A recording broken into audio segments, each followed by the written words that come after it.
Hi friends, welcome to my channel. आज का हमारा टॉपिक है बच्चों के हेयर केयर के रूटीन में के बारे में। बच्चों का हेयर केयर जितना सिंपल होता है उतना ही अच्छा रहता है, क्योंकि उनको ज़्यादा कुछ करना बिल्कुल पसंद नहीं होता है। उनको ना ऑयलिंग करना पसंद होता है, ना उनको हेयर वॉश करना पसंद होता है, ना उनको कोम करना पसंद होता है। लेकिन कुछ ना कुछ करके, कुछ ना कुछ ट्रिक करके एक मदर अपने बच्चे की केयर कर ही लेती है। वीडियो शुरू करने से पहले एक बात बताना चाहूँगी, अगर आपको मेरा ये वीडियो अच्छा लगे तो प्लीज़ उसे लाइक करें, शेयर करें, सब्सक्राइब टू माय चैनल। आज के वीडियो में हम बात करने वाले हैं बच्चों में ऑयल कौन सा ज़्यादा इफ़ेक्टिव रहता है, ऑयलिंग करने के टाइम पे कौन कौन सी चीज़ों का हमें ध्यान रखना चाहिए, कौन सा कोम यूज़ करना चाहिए, शैम्पू करने के टाइम पे कौन कौन सी चीज़ों का हमें ध्यान रखना चाहिए, नाइट में हेयर केयर कैसे करनी चाहिए बच्चों के की। तो ये सारी बातें हम डिटेल में बात करने वाले हैं। तो आज का वीडियो शुरू करते हैं, ठीक है। तो सबसे पहले हम ऑयल के बारे में बात करते हैं। बच्चों के लिए कोकोनट ऑयल बेस्ट होता है। उसका रीज़न ये है कि वो बालों को नरिशिंग करता है, ग्रोथ में भी काफ़ी हेल्प करता है, ठीक है। और दूसरा है कैस्ट्रॉल ऑयल। कैस्ट्रॉल ऑयल भी अगेन जो हेयर ग्रोथ होता है उसमें बहुत ही इफ़ेक्टिव होता है, बहुत ही अच्छा रहता है, ठीक है। तो बच्चों के लिए coconut oil plus Castrol oil mix करके अगर लगाओगे तो बहुत ही अच्छा रहता है। अभी उनका मेजरमेंट के बारे में बात करते हैं।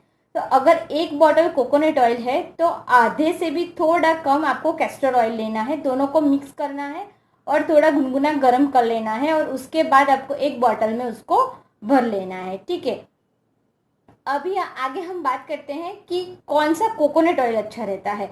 सबसे अच्छा रहता है घर पे बनाया हुआ कोकोनट ऑयल, लेकिन अगर आप वो नहीं करना चाहते तो आप एक्स्ट्रा वर्जिन जो भी कोकोनट ऑयल मिलता है वो यूज़ कर सकते हो, उसमें कोई दिक्कत नहीं है, ठीक है। मैं घर पे बनाया हुआ यूज़ करती हूँ, जिसका रिजल्ट मुझे बहुत ही अच्छा मिलता है, ठीक है। अब हम बात करते हैं कि ऑयलिंग जब हम करते हैं बच्चों के हेयर में तो हमें कितने टाइम पे ऑयलिंग करनी चाहिए। तो ऐसा कुछ है नहीं कि कितने टाइम करना चाहिए, लेकिन आप जब भी ऑयलिंग करो उस टाइम पे आपके बेबी का जो स्काल्प है वो क्लीन होना चाहिए।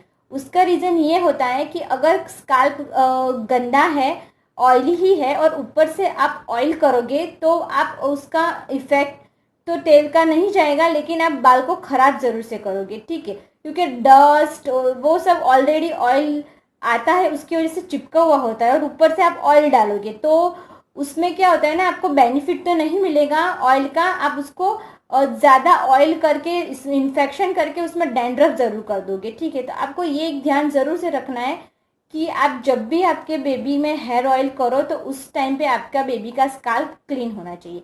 मैं क्या करती हूँ, जब भी प्रिशका का हेयर वॉश करती हूँ उसके बाद ही मैं उसमें ऑयलिंग करती हूँ। अगर मैंने सुबह उसका आज हेयर वॉश किया है तो शाम तक या फिर दूसरे दिन मैक्सिमम तो हेयर ऑयल कर ही देती हूँ। उसका रीज़न ये होता है कि अगर हमने बाल वॉश किया हुआ है तो उस टाइम पे जो स्काल्प होता है वो क्लीन होता है, ठीक है। तो आप जो ऑयल उसमें डाल लगाओगे तो उसका आपको अच्छा रिजल्ट मिलेगा, ठीक है। अगली अगर हम बात करें कि ऑयलिंग जब मसाज करते हैं तो हमें कौन कौन सी चीज़ों का ध्यान रखना चाहिए।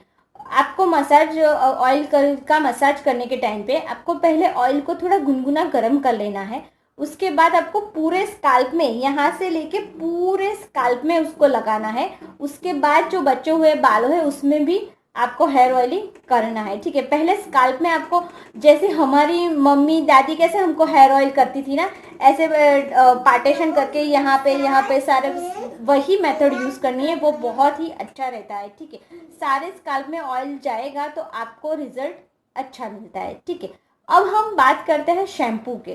तो शैम्पू कौन सा यूज़ करना चाहिए। तो शैम्पू जब भी आप सिलेक्ट करो बच्चे के लिए, आप पहले चेक करो इंग्रेडिएंट्स को कि उसमें कोई भी हार्मफुल केमिकल नहीं होने चाहिए, ठीक है।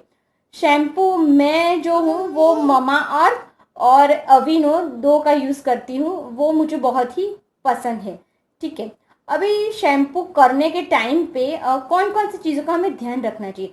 तो शैम्पू करने के टाइम पे हमें जो शैम्पू है उसको अपने पाम में लेके पानी के साथ थोड़ा मिला के उसको अपने हाथ में ही पूरा रब कर लेना है। उसके बाद उसके बेबी के स्काल्प में आपको जेंटली उसको लगाना है। ऐसा पूरा एकदम ये नहीं कर देना जिससे बाल पूरा बिगड़ जाए, ऐसे नहीं करना है, जेंटली मसाज करना है। और एक ऑप्शन है, बच्चों का भी हेयर ब्रश मिलता है, वो अगर आप यूज़ करो तो भी अच्छा है। उससे क्या होता है ना कि आप स्काल्प में शैम्पू करके उसको ऐसे मसाज करोगे तो जो ब्लड सर्कुलेशन है वो ज़्यादा होता है उससे, ठीक है, तो वो बहुत ही अच्छा रहता है। ब्रश यूज़ नहीं करना है तो आप ये कर सकते हो, अपने फिंगर से ही उसको ऐसे करके मसाज कर लेना है आपको, लेकिन थोड़ी देर अगर करो मसाज तो ब्लड सर्कुलेशन बहुत अच्छे से होता है, ठीक है। अगली अगर हम बात करें, अभी हेयर वॉश करते हुए ड्राई कैसे करें हेयर को, ठीक है। तो हेयर ड्राई करने के लिए ड्रायर वगैरह नहीं यूज़ करना चाहिए, वो तो हम बड़ों को भी यूज़ नहीं करना चाहिए। तो आप क्या करो, टी शर्ट लो या फिर माइक्रोफाइबर टावल यूज़ कर सकते हो, ठीक है। मैं टी शर्ट ही यूज़ करती हूँ। टी शर्ट से क्या होता है ना कि बाल जल्दी ड्राई भी हो जाते हैं, और बालों को जो आप अगर आप नॉर्मल टॉवल से करोगे ना तो रफ होने के चांसेस ज़्यादा हो जाते हैं। तो अगर टी शर्ट यूज़ करोगे ना तो बाल टूटते भी कम है और ड्राई भी हेयर जल्दी हो जाते हैं, ठीक है। तो ये एक बहुत ही अच्छा रहता है अगर टी शर्ट यूज़ करो। अब हमने बाल को ड्राई भी कर लिया, अभी कोम की बात है। तो कोम, अगर आपका बच्चा छोटा है, ठीक है, 1 साल के अंदर का है, तो आप ऐसा कोम यूज़ करो, ठीक है। ऐसे कोम से क्या होता है ना, ये देखिए, दिख रहा है, ऐसे ऐसे कोम यूज़ करने से क्या होता है ना, उसको स्काल्प में बिल्कुल लगेगा नहीं, और छोटू सा है, देखो कितना प्यारा सा है। ये जब रिश्का हुई थी तब मैं लाई थी, तब से यूज़ कर रही हूँ इसको मैं, बहुत ही अच्छा रहता है। ये देखो, अभी तो मैं इसको ये यूज़ नहीं कर रही हूँ, जब छोटी थी 1 साल तक तब मैंने इसको यूज़ किया था। ये देखो, ये हो गया है, ठीक है। ऐसे कोम से क्या होता है ना, स्काल्प में लगेगा भी नहीं और बहुत अच्छे से उसका हेयर कोम हो जाता है, ठीक है। ये बेबी ओए का है, उसके साथ जो मैं अभी ब्रश की बात कर रही थी ना, ये दोनों उसी दोनों पैकेज एक ही पैकेट में आते हैं, ठीक है। तो ये कुछ मुझे उस टाइम पे कुछ 150 के अराउंड पड़ा था, 3 साढ़े 3 साल पहले की बात कर रही हूँ, ठीक है। अभी तो पता नहीं है मुझे उसका प्राइस, लेकिन उस टाइम पे इतना था, ठीक है। अगर बड़े बच्चों की बात करो तो आप जो वुडन का जो कोम मिलता है ना वो यूज़ करो तो बहुत अच्छा है, उससे बाल बहुत कम टूटते हैं और अच्छा रिजल्ट मिलता है, ठीक है। तो ये हो गई कोम की बात। अगर आगे हम बात करते हैं नाइट के बारे में, ठीक है। तो फिर नाइट में केयर कैसे करें बच्चों का, तो आपको क्या करना है, जो आपका पीलो कवर होता है ना वो कॉटन के जगह आपको साटिन सिल्क का करना है। उससे क्या होता है ना, कॉटन में ज़्यादा घर्षण होता है बालों में, और जो ज़्यादा और नीचे से पता है ना प्लिटन हो जाते हैं, वो सब हो जाता है ना, तो वो होने के चांसेस बहुत कम हो जाते हैं, ठीक है। वो पिलो कवर यूज़ करने से अगर हो सके तो आप 2 चोटी भी कर सकते हो, ठीक है। तो उससे क्या होता है ना कि जितना बाल पीलो पे भी कम घिसेंगे तो बाल उतना रफ कम होंगे, स्प्लिटन कम होंगे, और आपको बहुत अच्छा इफेक्ट रहेगा, ठीक है। और पीलो कवर तो कोई भी आप दे दो वो सो जाएगा, उसमें तो कोई टेंशन है ही नहीं, ठीक है। तो ये एक बहुत ही इम्पोर्टेंट है, बहुत ही इफेक्टिव है, अगर यूज़ करोगे तो बहुत अच्छा है। अभी प्राइस की बात करते हैं हम लोग। तो ये जो साटिन सिल्क का जो पिलो कवर मिलता है ना, अगर ऑनलाइन परचेस करने जाओगे ना तो कुछ 1000 के ऊपर का उसका प्राइस है। तो मैंने क्या किया था, लोकल मार्केट से मैं साटिन सिल्क का कपड़ा लेके आई थी। 1 मीटर 2 मीटर तो बहुत हो गया है 2 पिलो कवर करने के लिए, ठीक है।